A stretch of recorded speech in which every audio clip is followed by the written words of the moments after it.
To be with you. Yeah, I'm excited to be with you.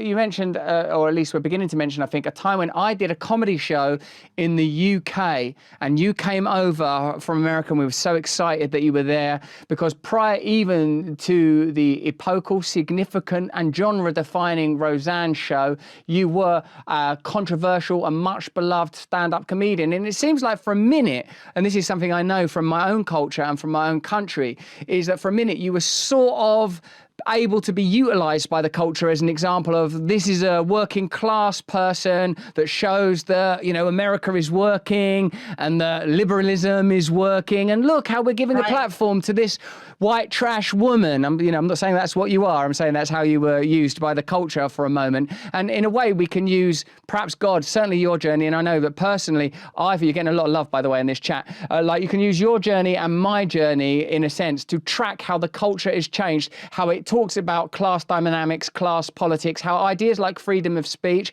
how the fating and utilization of mental health, and yet the sort of condemnation of errors of judgment sort of have evolved over time. Like, I wonder, Roseanne, because a lot of our audience may not know that you stood for leader of the Green Party, that you've been outspoken on a number of issues, that you were a pretty vocal Democrat supporter, I feel like at times in your career before supporting Donald Trump. I wonder where you are in the culture right now. Do you feel sort of generally cynical and skeptical about what you might call mainstream culture, given what happened when the Roseanne show returned with tremendous success to the air, and how you were treated and how the show was cancelled? I wonder what you feel has fundamentally changed since your first flood of fame and success and this new incarnation of Roseanne. Well, that's a lot to unpack there, but I was just thinking about it this morning. Funny that I thought, you know what? I haven't changed at all.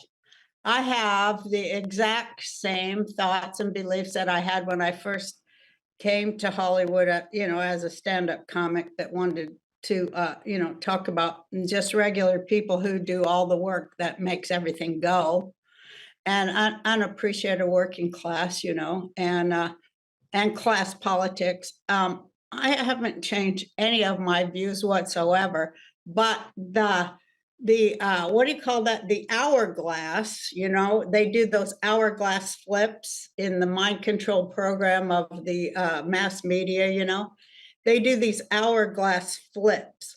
And so they did a total hourglass flip where suddenly the left that I was, I did run for president in 2012 as a socialist. And all of a sudden, that left, and the left that I was raised in, because my parents were socialists too, and their parents, but that left, well, we cared about freedom of speech, and we cared about, civil rights and bettering yourself with education and moving up. And all of that flipped.